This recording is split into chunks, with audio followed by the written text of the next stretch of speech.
Okay, folks, we're now recording. So welcome to So What Now? The church comes out of lockdown. We have 5 panellists for you today. We have Neil Harland, who's the Mission Development Support Worker for the Sheffield Methodist District. We have Brian Smith. He is the Youth and Children's Coordinator for the London Methodist District. We have Holly Adams, our new Evangelism and Contemporary Culture Officer in the Evangelism and Growth team. And Holly's just in the second month of working with the Connectional team. It's great to have Holly with us. We have Nigel Pimlott, an officer in the East Central region of the Learning Network. And I am Emma Nash, and I'm the Mission and Community Engagement Officer in the Evangelism and Growth team. Nigel, you're going to kick things off for us, aren't you? So if I stop the welcome screen, put us in speaker view, and off you go. Thank you, Emma. Good afternoon, friends. Good afternoon, everybody. I hope you're okay on this Friday afternoon. The good news is we have come with all the answers as to what now. It's available in a 774-page simple download, step-by-step guide. I jest, of course. We find ourselves in an interesting time, and we come to you in a spirit perhaps of inquiry, of asking questions, of offering some principles rather than instruction and a set of answers.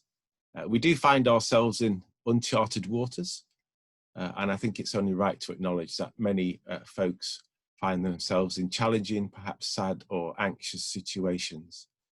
And much as we might like the answers in a simple guide or written in the sky or delivered direct from God, we don't find ourselves in that place, or I certainly don't.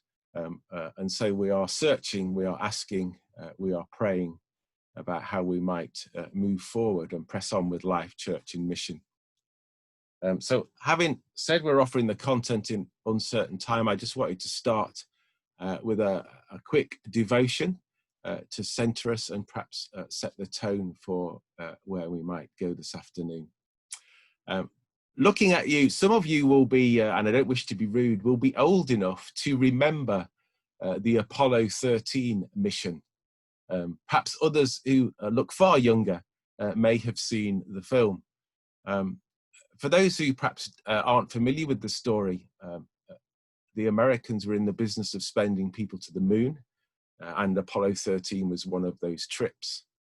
Unfortunately, almost from even before the flight took off, there were some technical problems, and they thought they'd rectified these, but it turned out that they hadn't. And sadly, there was an explosion on board Apollo 13, which meant their oxygen supply could be seen drifting from the window of the capsule. And that also depleted their energy, their electricity, their light, and their water supplies. And they were in crisis. And I'm not a space expert, but they were 200,000 miles from Earth, and it became a very big problem. And that for 4 days, the world watched and waited to see if the boffins at NASA could put right and recalibrate and reconfigure what was going on with the capsule in order to get it back safely. There was a guy called Gene Kranz who was the NASA flight director. And you may remember, it's become now a very famous phrase. The message came from the capsule, Houston, we have a problem here. And Gene Kranz could have looked at the looming disaster before him unfolding, and he could have panicked. He could have flapped. He could have thrown his arms up in the air, perhaps like, I don't know, a vacuous or a blustering president or prime minister, mentioning no names. But he didn't. He issued in a very calm and collected way to all the people at the flight control center. He said this, he said, "Let's stay cool, everybody. Let's work the problem, people, and let's not make things worse by guessing what to do. Let's stay cool, everybody. Let's not make things worse by guessing what to do." So it's in that spirit we come to today. We're not wanting to make things worse. We're not second guessing what God might lead us into, but instead we're going to draw down on some of the principles which we're passionate about, which we think will help us in our mission when we ask the question, what now? We're going to take a few chances ourselves, because that's my nature particularly. We're going to try and have as many conversations as we can, because we want to hear from as many people as we can.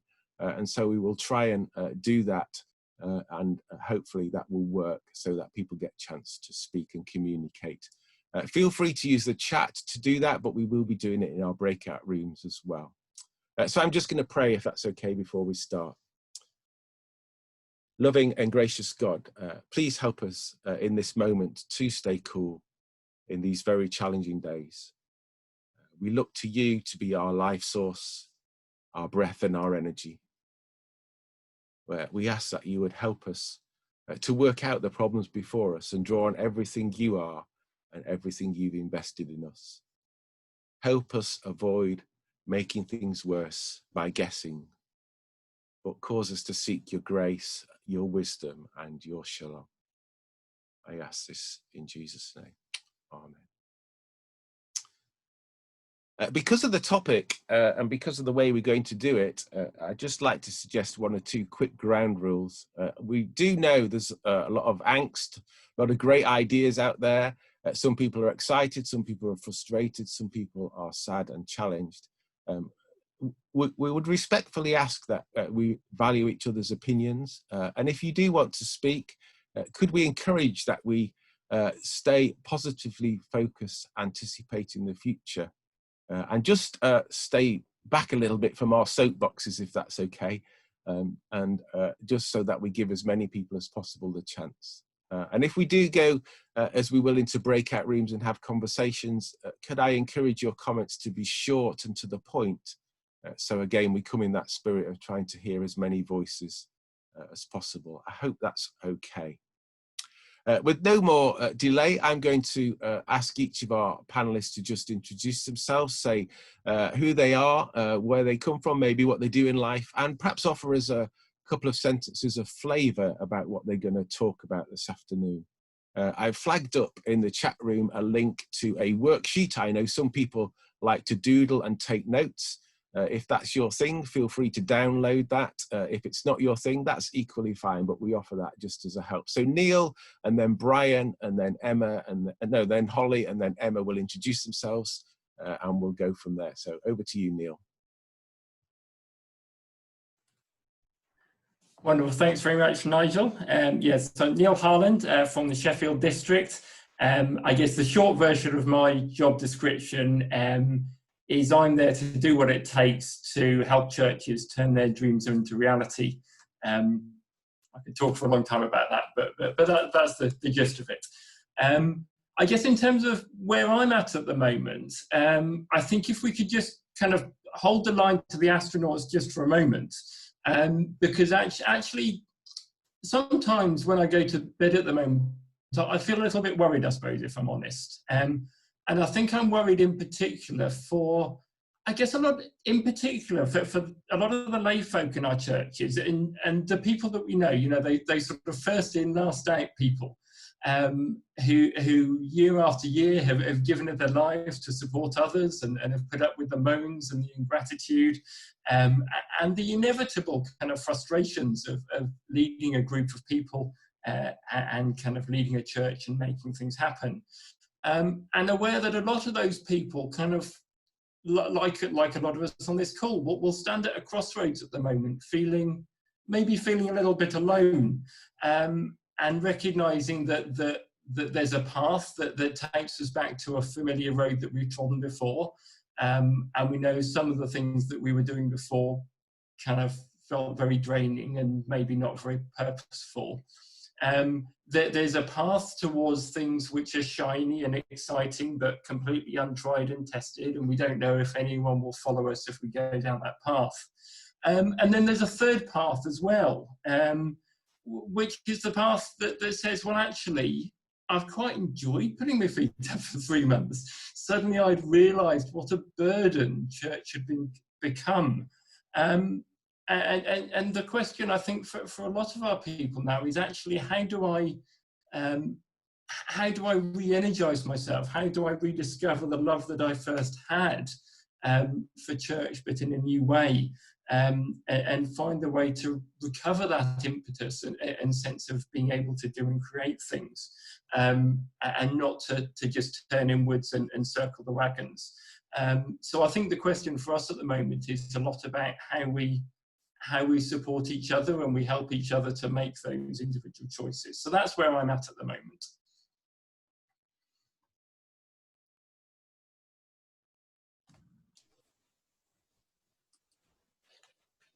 Yes, so, yep. So I'm Brian Smith. I am the glorious title of Youth and Children's Coordinator for the London District Methodist Church. I've been in post about 5 years now, so if you are from London, you should have met me by now. If you haven't, where have you been? But pretty much my kind of focus for today will look at this pandemic has given us an opportunity to reimagine, to re-look at what the church can look like in the new normal, which my line manager hates me saying, so I keep using it everywhere. But it's given us this opportunity to have a look at and to explore what this would look like. So leading on to carrying on what Neil said around, actually, some people are reluctant, some people are scared, some people are looking forward to the challenge. I'm coming at it kind of, actually, if we're going to reimagine what this will look like, we need to have some creative conversations. And that's what I'm going to offer you later on today.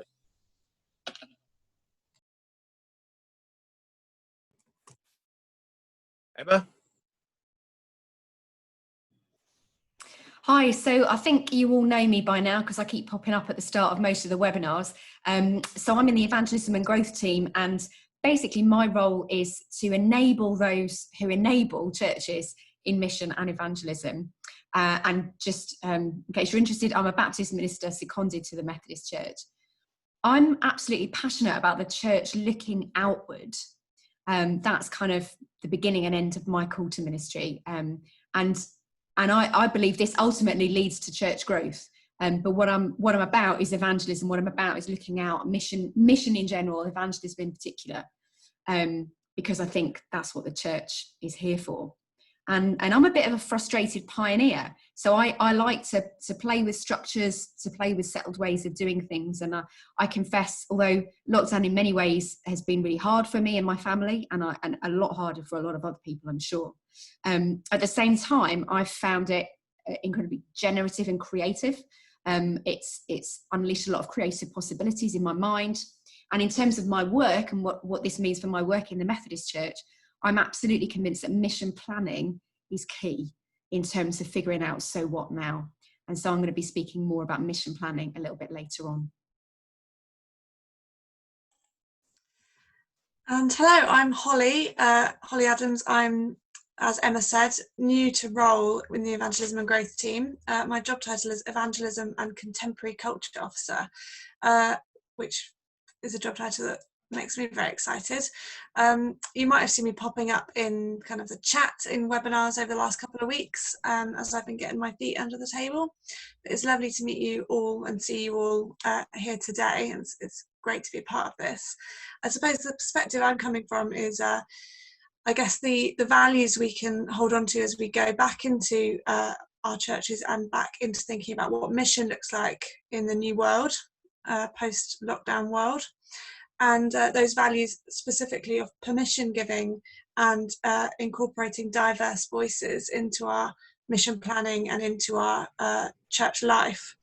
And especially for me, being someone that's passionate about evangelism, the way that we can kind of step into our identities as evangelists and what that means for us, and what those two values about being permission giving and incorporating diversity, what that means for us in our identities as evangelists. That's me. Thank you, folks. And if we've got time, I might offer a few thoughts around our purpose and our prophetic kind of sense of direction. But we'll see how the time goes, and we don't need to hear from me if that's not appropriate. We would like to immediately go into breakout rooms, if that's okay. We've put a couple of questions up in the chat room, which we would like you to think about. So what have you learned? What might be some of the key principles? And we are perhaps focusing on principles rather than specifics in our conversation today, about what might be next, what might be what now. Again, perhaps towards the end of your conversation, if you might want to flag up what questions you'd like us to reflect on today, we will try and speak to those as we go. So Emma's going to give us 7 minutes. If you could focus on those questions. And again, if I could encourage you to be short and to the point. And if someone wanted to just keep a note of the questions, that would be great. Thank you very much.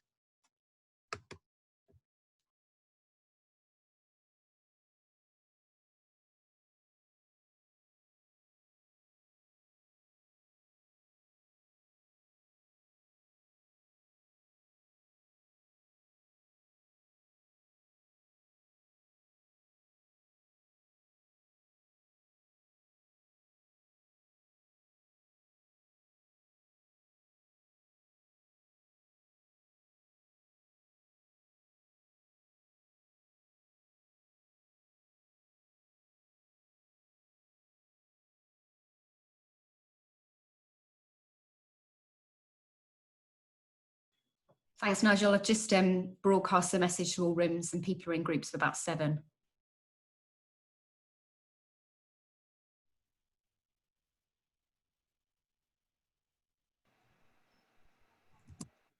So if as you're coming back, you were able to just flag up a few of the things which you've learnt, or the things you would like to reflect on today, that would be great. And we will monitor the chat as we go, and we will try and dip into that. I can't promise we will address everything, but we would love to hear what your conversations were. I know some of my colleagues went into the breakout rooms, so I'm going to go to them first. Holly, can I come to you? What was just a couple of points from your breakout room? Would that be okay just to say what they were? Yeah. Did the computer check you out, Holly?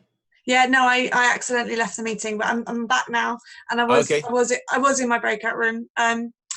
Yeah, so we were talking about the importance of listening to our church communities and finding out what kind of people really want from the church when we come back out of lockdown, and waiting, the importance of waiting and not kind of rushing into doing stuff that we think is the right stuff, and listening to God about what we need to put down, what we need to stop doing, and how we kind of keep the momentum of the relationships we formed during lockdown going, and how we work with our communities and the great things that are happening in our communities, rather than being sort of one extra thing going on, but working in an integrated way with our community. I think that was kind of the flavour of our discussion. So if I've missed anything out, group, please add it in the chat. Thank you very much.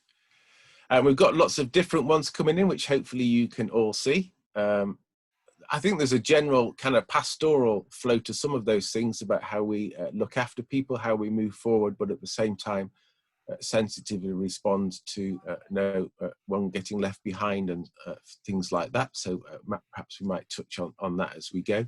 Perhaps just one more little bit of feedback. Maybe Brian, could you offer us a flavour of what was in your breakout room? Yes, we talked about lots of different things. We looked at not a need not to return back to what it was before, to retreat back into our 4 walls as before. That we saw during lockdown, a lot of people's generosity, people being very kind of caring and sharing, apart from issues around toilet roll. There's been a lot of time saved in travel and an increase in people accessing small groups, and even just in general with church, people accessing evening services a lot more, and we need to make sure we continue those relationships. Technology can only reach so far, so I'm ensuring that everyone, even if they don't have internet, can still access what we get. So someone had an example of people collecting old tablets and making sure people who don't have that technology then can access that.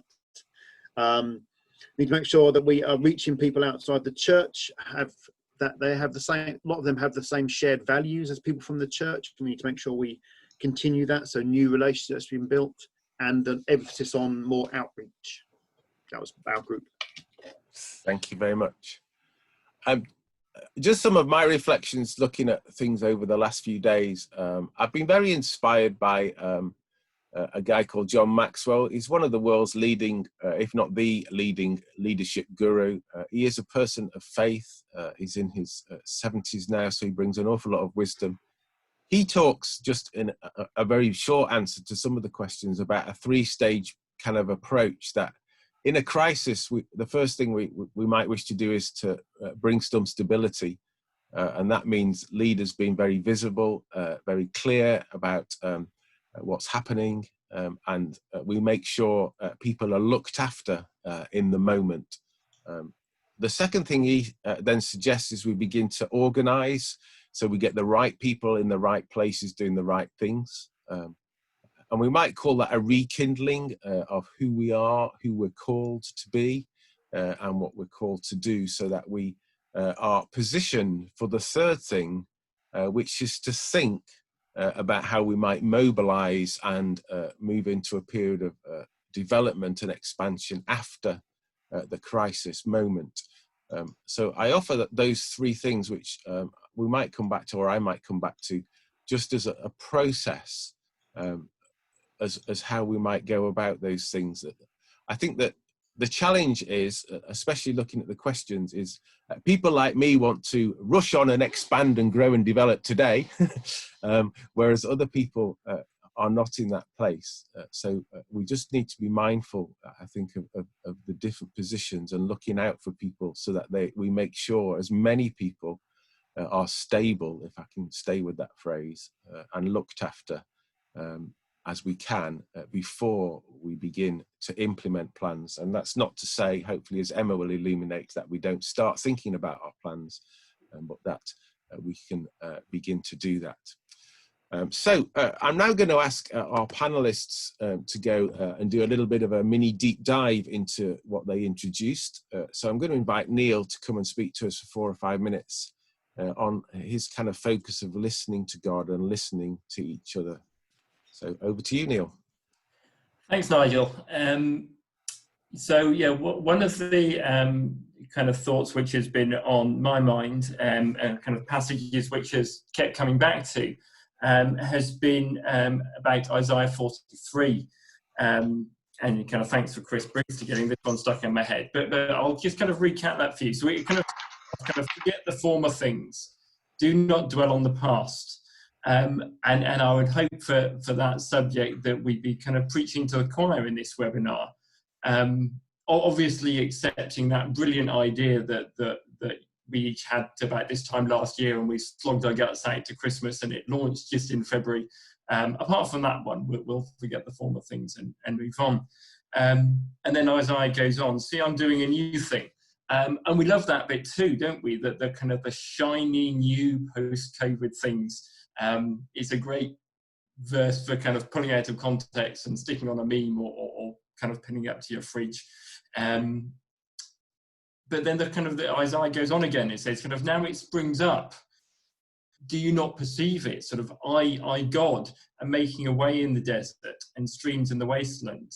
And I guess that takes me back to the kind of the Missio Dei webinar that we had kind of a couple of weeks ago, in the sense that actually, as we start to think about what the future looks like, we need to recognize that God's moving ahead of us already. God's already there. And we see the kind of the rise of kind of spontaneous religious expressions, I suppose, in our society, and the selfless silent majority, and what do we learn about God from there?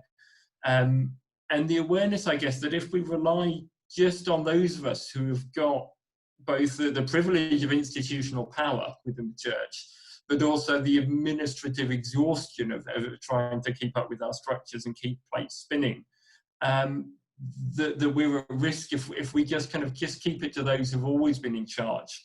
Then actually we're almost kind of trying to catch a world that's spinning faster and faster, like a football bouncing unpredictably down a mountain.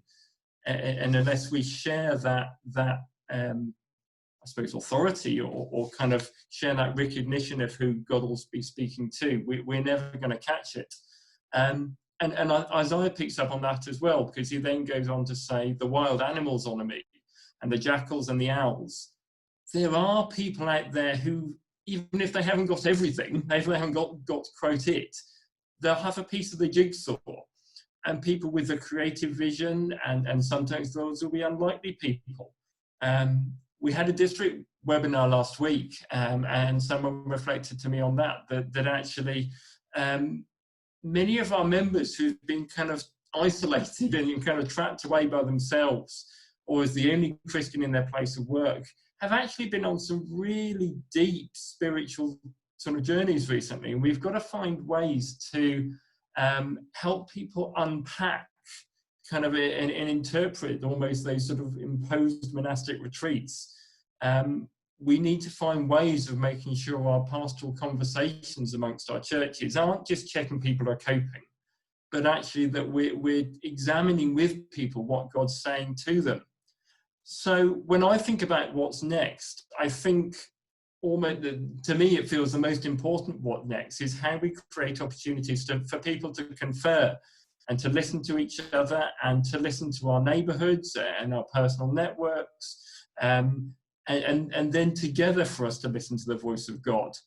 But not just to listen, that when we hear, we're going to need to find ways of empowering all of God's people to respond and to exercise the gifts that God's given each of them.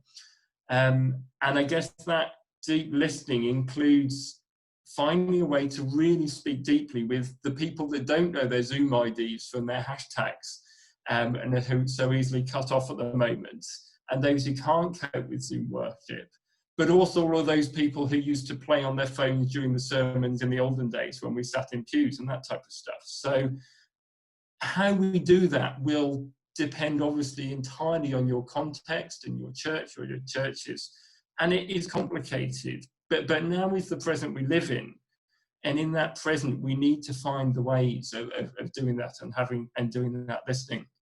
And then the kind of this bit of the passage finishes off, because I provide water in the desert and streams in the wasteland. And I guess that water obviously speaks of refreshing. Topically, it speaks of washing and cleansing. And cleansing speaks of baptism and of calling and of commissioning. So that thought's in there as well. I'll kind of leave that for you to reflect on. But yeah, sort of what next is listening widely. I think it's listening deeply. And having listened, it's creating a culture of mutual permission and mutual encouragement. So I think that's an important part of our what next. Thank you, Neil, much appreciated. Brian, I know you're going to bring a particular youthful perspective. So in terms of what you might be saying around our tools for conversations, the floor is yours, sir. Thank you. So I'll just share my screen.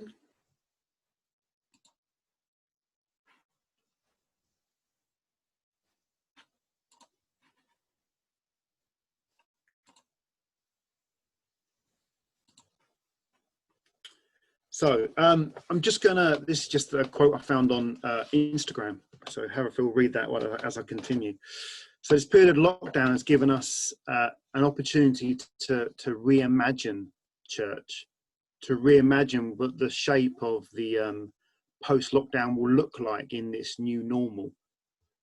But in order to reimagine what it looks like, we need to have creative conversation with a whole host of stakeholders, so children, young people, young adults, the older people on our congregation, ministers, superintendents, the congregation. We need to have conversation with them about how we can go into this new normal. So what follows is a number of tools that you can use to have these creative conversations. And these are from books that are linked around working with children and young people, but they can equally be used with adults. But this is about getting their ideas, their vision for this reimagined church, to be able to hear their voices. But we must remember not just to use these tools as a lip service exercise, just to listen to the voices. We must listen to people as a call to action, and not just as a tick box exercise that would say we have listened. So Youthscape during this lockdown produced this new book. They just come out called Showcase, and they have loads of different creative ideas that what you can use for this. So we're just going to go through some of these and then move on to other ones. So art. So using art is a great way to for expression for children and young people, whether that be chalk art. So get on a pavement outside your church, get them to design what they think the new church should look like, or what the new normal will be, what kind of things it would look like. They could build a collage, so using pictures, newspapers, ripping up certain colours to create creative visions. So be quite creative. And then you have discussions around that. Why did you create that? Why did you use those particular colours, or what did you do? A draw or painting, and this is a fantastic outlet for creative expression and hearing for young people on particular issues, getting them to design or draw or paint something. Next one is writing. Again, another powerful tool, form of expression, whether that's a poetry or spoken word, which often uses evocative language and styles that create impact. Script writing. Scripts provide the shape that also allows for some flexibility, and scripts can focus on what is being done and not necessarily what is being said. They could write short stories that focus on one particular event. So the question could be, so what now? Could be a title of some of these stories they write. So the written word is a great way to hear from those quieter members of the group, and again can be used for wider conversations of what the what now for the Methodist Church. So photo and video. This pandemic has used a lot more technology, videos. I've used Zoom a countless amount of times, and I think I wish I'd taken out stocks in Zoom before we started. We'd be millionaire by now. But actually, a lot of us are visual learners, and this is a medium that we can use to hear from young people about the question, so what now? So they can make movie trailers to encourage them to think through things that are important to them. They could take photography, whether that's nature photography or photographing people, as a creative way of exploring what is important to young people. Podcasting, these audio, visual, video recordings, making it accessible for more people to watch and listen to. And it's a great way to get young people talking about something they're passionate about. Or stop motion animation. I've used this a number of times in my ministry with children and young people. And it's a great way of telling a story and sharing a vision. Construction. So any work of construction starts with a plan, a blueprint, a technical drawing needed before the construction can start. So before planning for what now, young people aren't afraid to use their imaginations to dream up the new and exciting possibilities, whether that's creating a 3D sculpture, which can be realistic or more abstract, or using those famous plastic bricks, which are widely available. Most young people have them laying around somewhere, to get them to use that to build something that they can create the image of what the what now would look like. So all these creations, whether they be written word, audio, visual, construction, can all be displayed in the church on their website. So it's not just so people can see their creative flair, but also help them answer the question, so what now? Which will hopefully encourage other people to be open to this reimagining of church. The next document is a voice activated. Many of you would have heard about, and it's free to download from Methodist Church.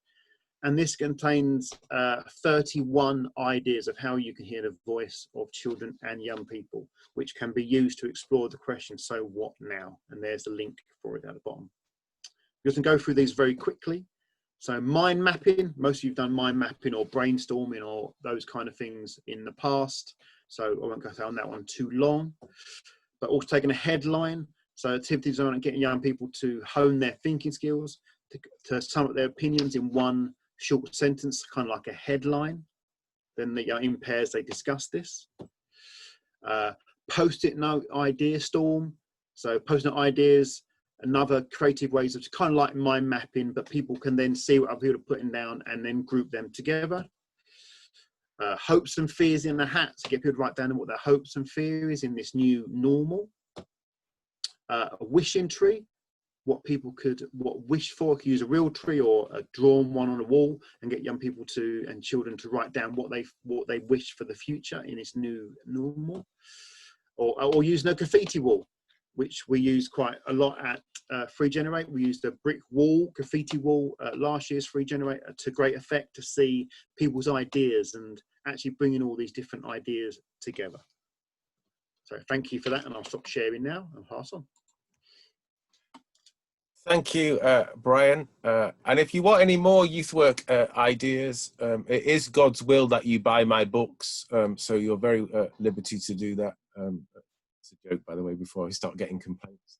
Just a few comments. I'm kind of hearing from Neil and Brian that we need to listen. We need to be creative.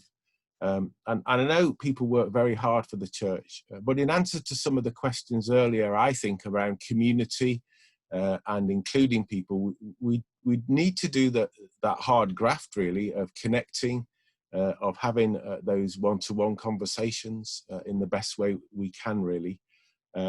There's also a flow coming up around my words, really. Someone's actually put the thing up around multitasking.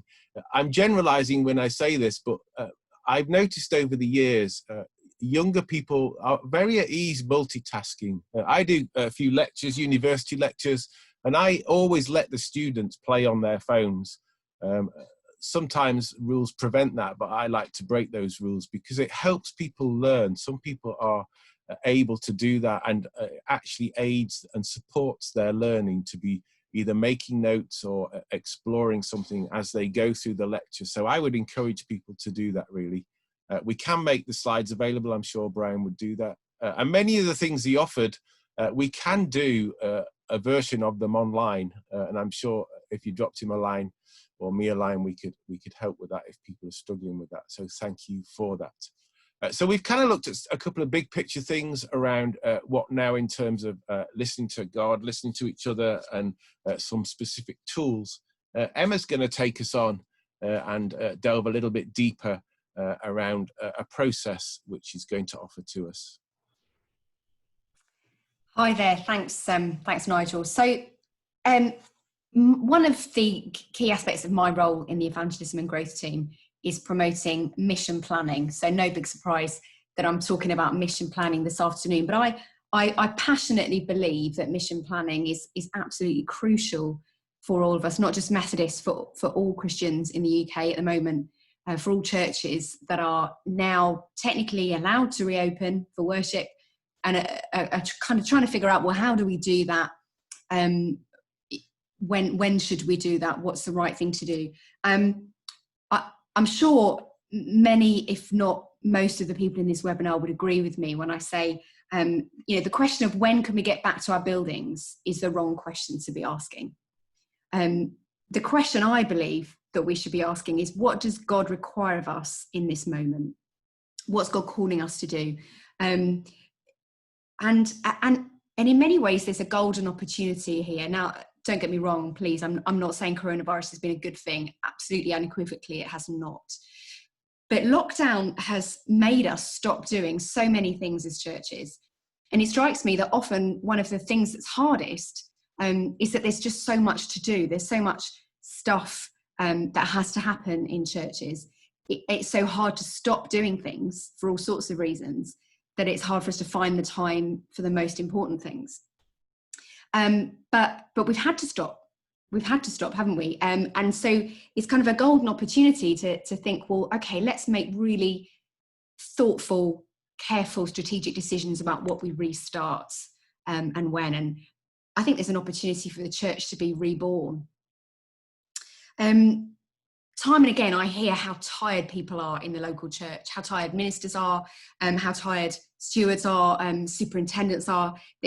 Everyone's overworked. And I've gotten the impression that even in lockdown, ministers were just as busy, but just in a different way and spending a lot of screen time. So I would suggest this.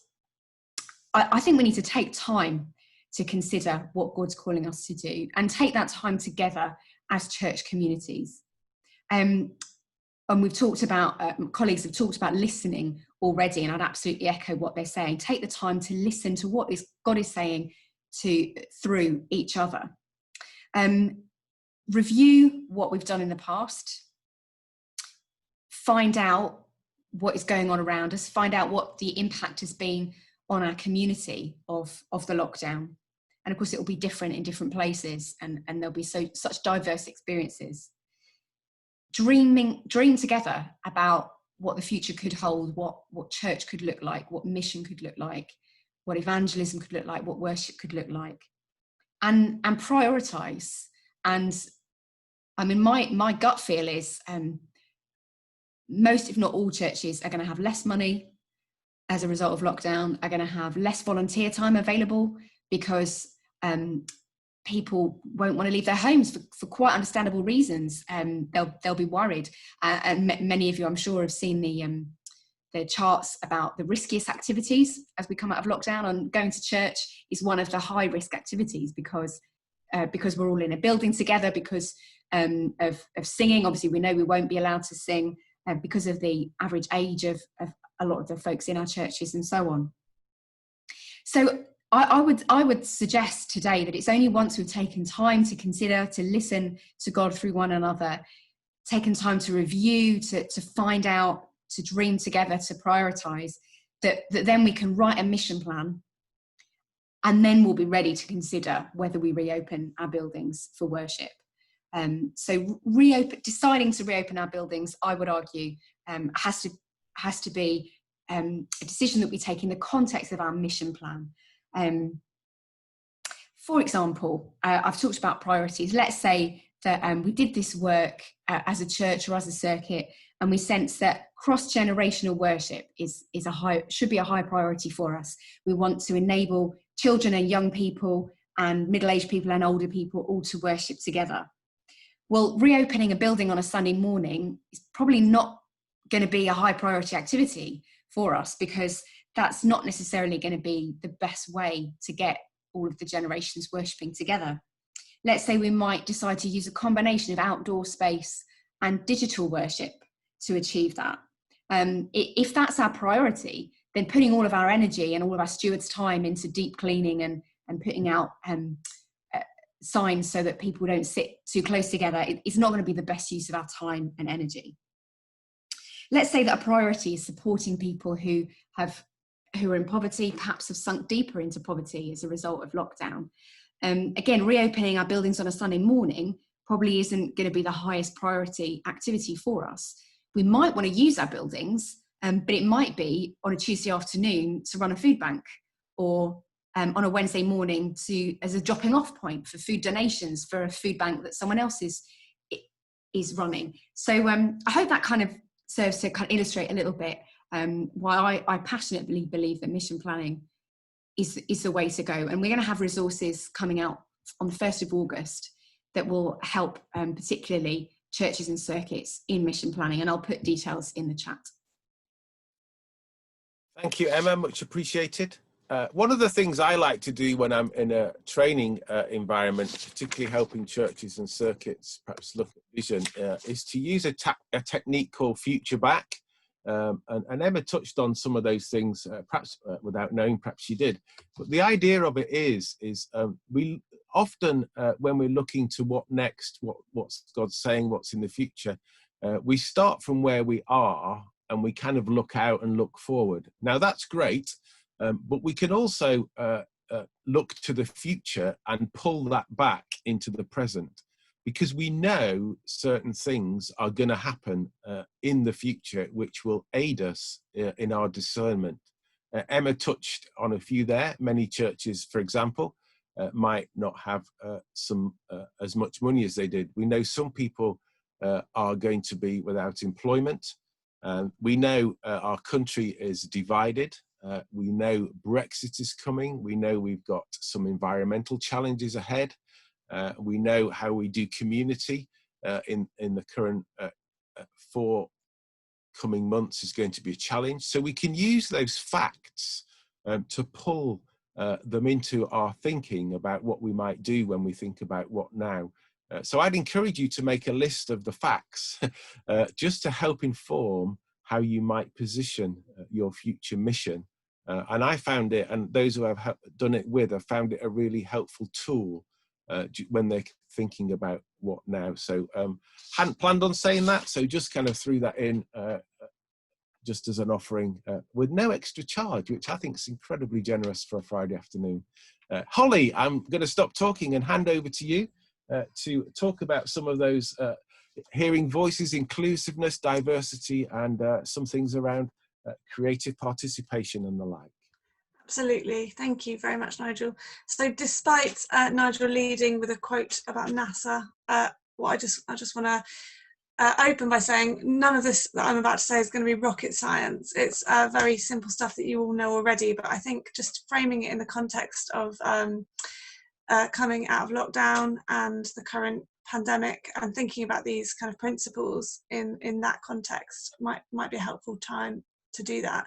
And the principles that I'm going to talk about, like Nigel said, are around permission giving and including diverse voices, and how both of those things help us to hold our mission lightly. And by that I mean being open to kind of change, being open to the Holy Spirit and God at work in our mission and through our mission and already all around us in our communities, and being open to things changing. And obviously we've had a lot of practice at that over the last couple of months.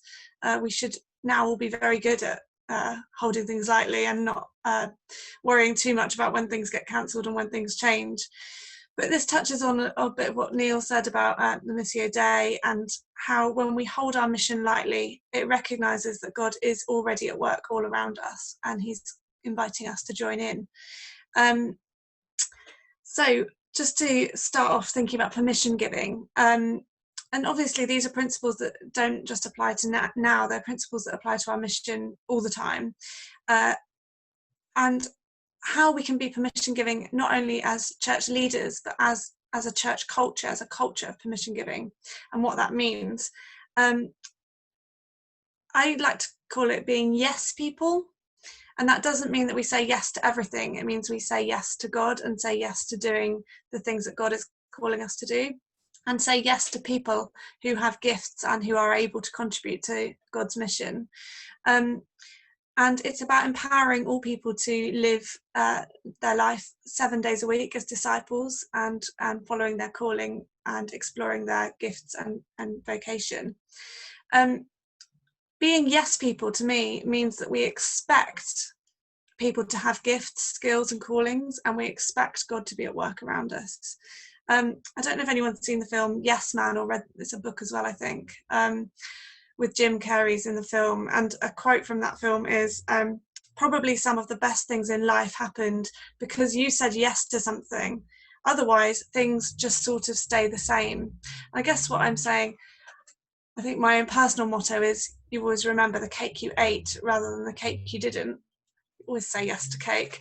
What I'm saying is we've got to be open to God moving through our communities and our plans and doing his own thing really, and working out how we can join in with that rather than being very set in our structures and in the way that we think about doing our mission.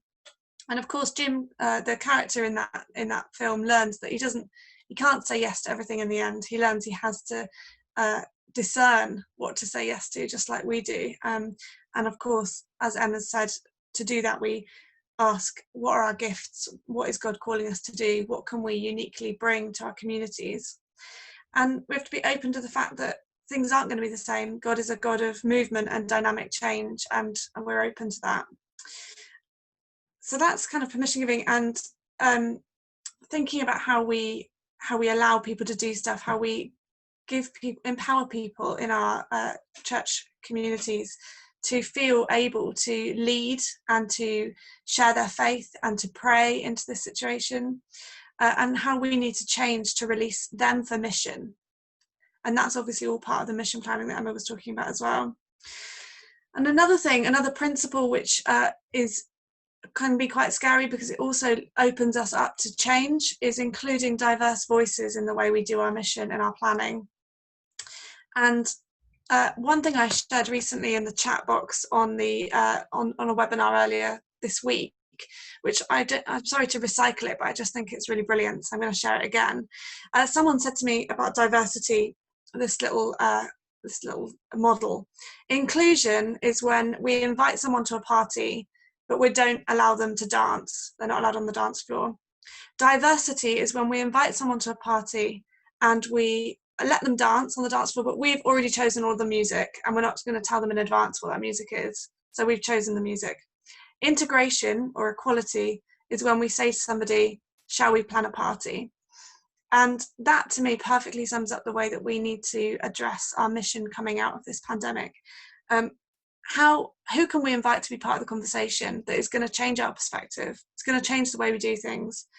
And both of those principles, diversity and permission giving, being yes people, I think are at the heart of my understanding of evangelism. So to me, evangelism isn't about a power dynamic. It's about coming into a relationship of mutual vulnerability and saying, what can we learn from one another? What can we share? And sharing stories. And evangelism is something that transforms us and the lives of people around us, and is open to God at work.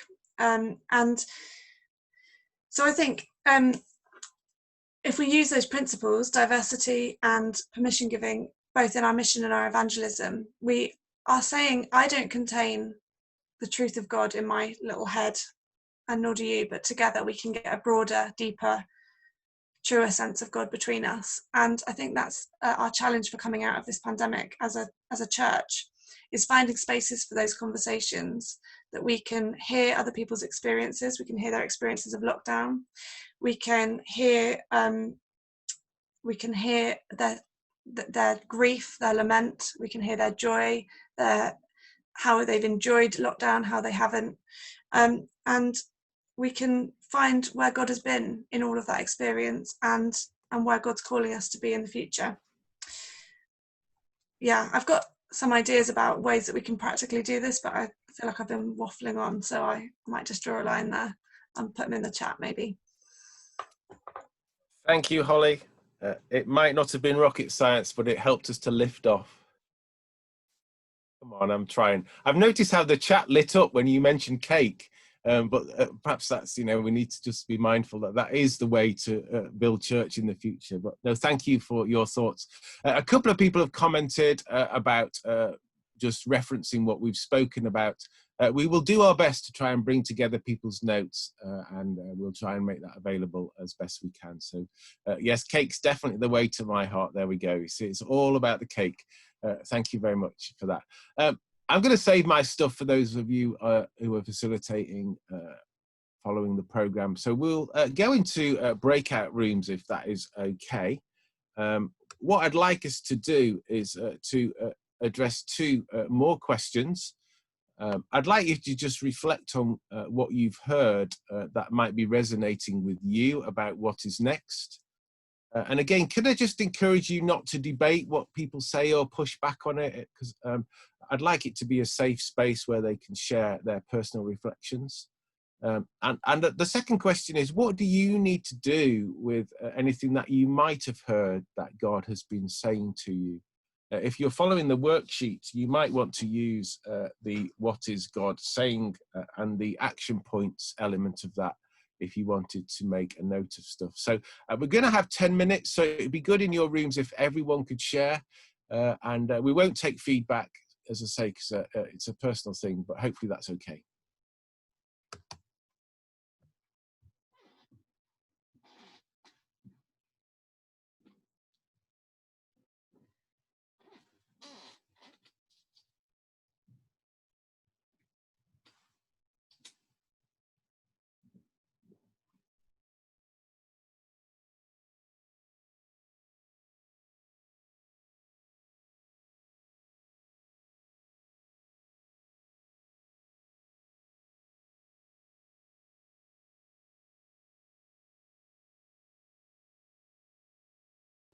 back. I think nearly everyone is back now.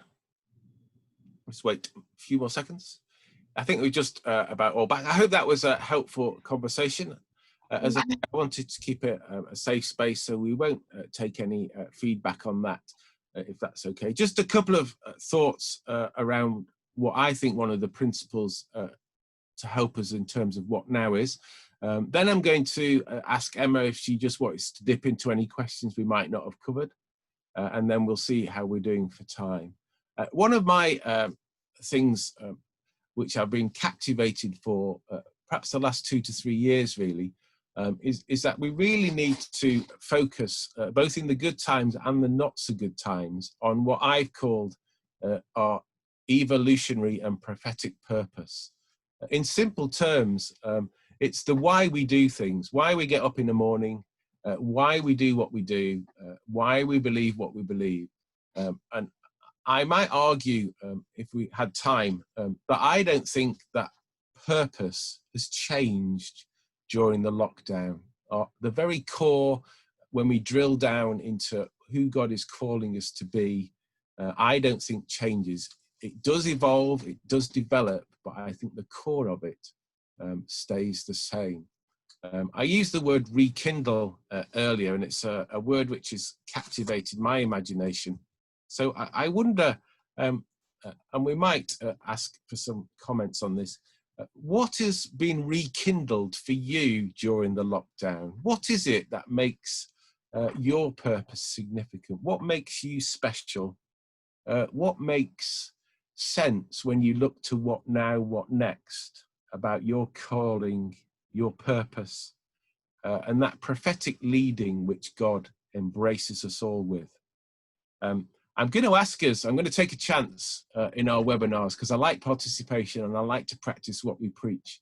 So I'm going to ask you, if anyone is willing, you can either use the chat or you can stick your hand up and we will try and come to you. What have you rekindled about your core purpose during this time, which will take you into the next era of our existence? I'm only going to allow you to say one sentence, and Emma will stop you if you say more than one sentence, because as I say, we'd just love to hear as many people as possible. So use the chat, stick your hand up, and we will try and get to as many as we can in as quick a time as we can. What have you rekindled about your core purpose in this time that will help you going into the next phase? Who would like to kick us off? Sally has her hand up. Do you want to speak, Sally? Unmuted myself. Yes, I'll speak. I suppose because I'm not driving around all over the circuit, and Sheffield Circuit is huge, I've really reconnected with the local community and been out walking, chatting to people, prayed with people on the street. It's been amazing. Thank you very much. We've got some more up there on the chat, but anyone want to voice their rekindled purpose?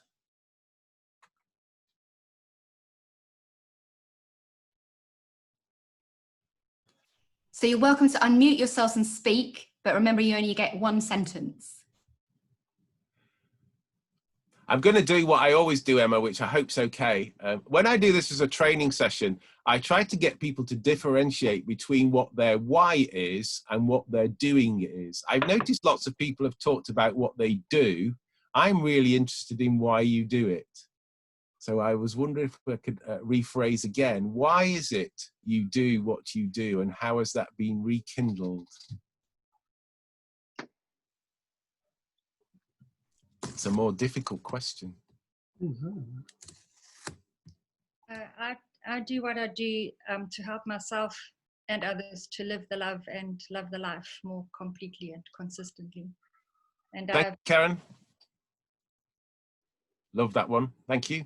There's loads coming in the chat now, which are very exciting. Neil, do you want to say something?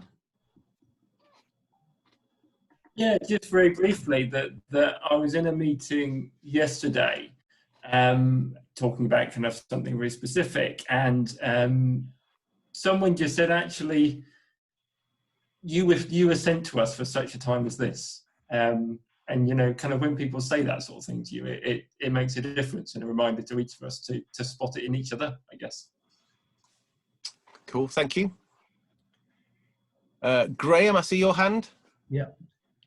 Mine is, I think, all my journey through life, which meant not leaving a comfort zone and staying where I was, but trying to do, led me to take risks and step out in God. I'm a community missioner now, and I think it's the why is to enable others to take that risk and to step out and sharing the good news. Thank you very much, Grant. Time's racing by, so I'm going to pause there, but there's loads coming in the chat. Thank you so much for those. My encouragement is, if you don't know what your why is, spend some time discovering it. We can flag up how and where you might do that and might even be able to help. But I am convinced that if we know our why, it will help us go into the future. We won't be blown around by the demands to do this, do that, do the other. We'll be able to set an example which is very focused. Sure, we might make mistakes and there'll be failures and uncertainties, but if we can use that to help our learning, I would encourage that too. And we can cultivate a culture which hopefully gives us a sense of hope and purpose that leads us into the future. So thank you for those. There really is loads coming in. Is there any you wanted to pick up on, Emma, just as they come in? I know you've been monitoring the chat. I have been monitoring the chat. So am I picking up on the one sentences, or am I picking up on people's questions, Nigel? Whichever you feel inclined to do. Okay, so there's a number of people posted questions a while back around a similar theme. So Neil asked, how do we give people safety while still moving forward? And then sort of related to that, there's this question. So Ellery asked, how do we deal sensitively with those people who just want to get back to normal? And Lydia asked, how do we not leave behind, for example, vulnerable and shielding people? So there's a question of how do we move forward while not leaving people behind? I'd be interested to know what panellists think about that. Would any of our panellists like to respond to that? Is that one for you, Neil? You're listening to people? Yeah, okay. I'll hazard a comment, and then other people will I'm sure add to it. I suppose there is a recognition that not everything we do has to be new. That the fact that something pre-existed doesn't mean it's not purposeful. So I think that's one thing to reflect on. And I guess a thing that a very wise person said to me recently was that actually almost if there's a gate with a gatekeeper, then maybe the thing to do is to create another gate. So we're always wary of overloading ourselves. But actually, if for some people it's helpful to do something that was already happening, that doesn't mean that can't be a right thing for that small group of people, and actually for those that have a passion to do something differently, that maybe there's a way that the two coexist, and we don't all feel that we all need to switch from doing the old into doing a different new. Okay, thank you. Does any of the other panelists want to add anything?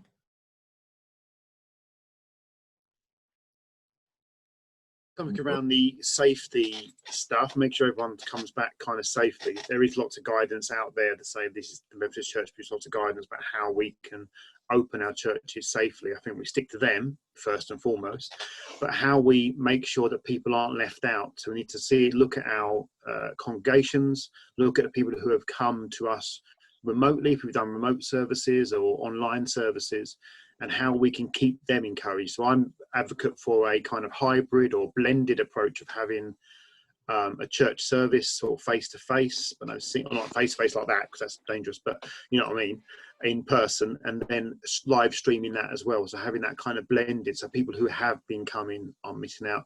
But then people who are in isolation, who can't get out, who don't have the technology, think about creative ways of how we can still make sure they are being engaged with and contacted, and make sure they stay a part of our congregations.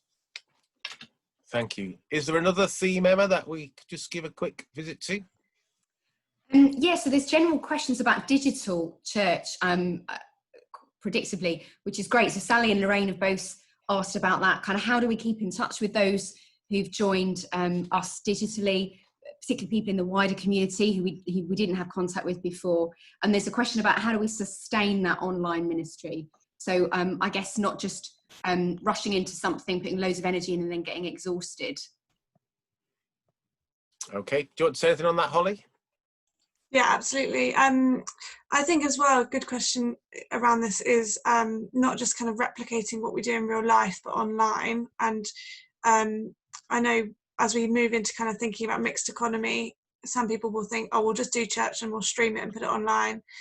But maybe sustaining small ways of engaging people in creative ways online that we have been doing over the last few months.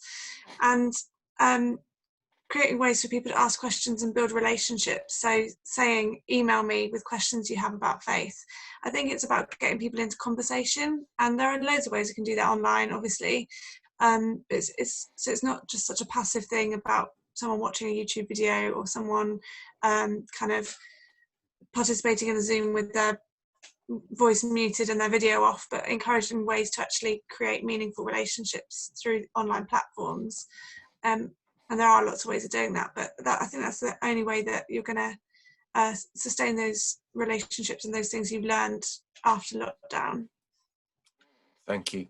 And just to tease everyone, I do one day a week with Emma and Holly in the Evangelism and Growth team, and we are actively working on developing a digital community which would be available to the connection, where we embrace many of the things we're talking about to lead us into the future. So keep a hold of your news outlets for more developments around that, because we're very excited about that and passionate about how it's a part of the what now way forward. So thank you. So our time has more or less gone. Just to end, I'm going to ask each of the panelists in turn just to give me a 1 minute reflection really on what they've heard or what they would encourage us into, just as a summary for us to take into the rest of our day and beyond. So Neil, do you want to kick us off? Is that okay? Yeah, I think so. I mean, I think it's been fascinating to read what people are saying, and clearly there are different decisions in different contexts. But I think I would go back to where we are at the start and say, keep listening, because people are people, and we're dealing with people, but we're also dealing with people who are God's people, whether they know it or not yet. Thank you. Brian? Yeah, my kind of last thought is we need to be intentional about what we do, whether that's we carry on with the small groups, we do the online churches, we know what works, what has worked, what hasn't worked, and let's try and stick with the kind of let's take what we've learnt into the new normal, not just jump back to the new normal, jump back to what we had before. Thank you very much. Emma? Yeah, I'm really interested by this idea of how we take everyone with us. And I guess I would say you're not going to take everyone with you. It's not possible. But we can still look after those who are grieving for church as it was, and they will be grieving. But that doesn't mean that we don't go where the Spirit leads. And predictably, I would say that mission planning is a really important tool that can help us with that. Thank you. Holly? I think what struck me about this conversation today in the chat is how much we're all kind of holding together. We're holding grief and joy. We're holding online and in real life. We're holding people that feel a bit left behind and people that are excited about the future. And I'd just say we don't have to hold it all, obviously. This is a very, very obvious point, but let go, let God, and hold what you can and hold it lightly with God's help. Thank you. I think what I've heard is perhaps already been said, but I've heard that people want to move forward, but we also need to care for those who might be in a different place. I've been really encouraged. I got very grumpy the other day that the quality of the chat on one of the webinars was really poor, but you guys have been outstanding today. Insightful, prophetic, encouraging, challenging. So congratulations. Go and eat some cake. That would be my permission giving. But thank you for taking part. We hope we will have ongoing conversation about these things. I noticed one of the chat comments was about replicating this at district level and maybe even circuit level too, so that we would certainly want to encourage that. Special thanks to Emma for making all the technology work and setting it all up, and for all of you giving up your time. But please do keep communicating with us. Emma's just going to close us off by flagging up what's coming next in the series. But thank you for having me and for your time today. Have a good day. Yeah, thanks, Nigel, and thanks to all of you and to all of our panellists. Just to say that we've got at least 2 more webinars planned before the summer. I know that the summer will be a bit different this year, but I'm expecting that the Methodist Church once again will shut down in August. But before August, we have 2 more webinars. So we have a theological reflection webinar, which is going to be next Monday, Monday the 13th. Oh, it's coming up quite soon. We have Hannah from Joint Public Issues team. We have Calvin Samuel, who is a presbyter and a New Testament scholar, who are going to be reflecting with me on kind of how we understand theologically what's been going on, and therefore what do we do. So it picks up on some of the same themes as today, so what now, but from a biblical theological point of view, and seeing how those biblical metaphors help us make sense of where we're at. And on the 16th of July, we have a mission planning webinar. So you've heard me talk about mission planning today. We're going to be talking exclusively about mission planning on the 16th of July. And the Durham and Deerness Valley Circuit have very kindly agreed to come on and be in discussion with me about mission planning. They had been planning a massive circuit review, and then the lockdown hit, and their plans had to change radically. So do join us for those. And as always, you can find the lists of webinars and the links to sign up on methodist.org.uk/mission beyond lockdown. And I'll put that link in the chat now. Thanks so much, and goodbye.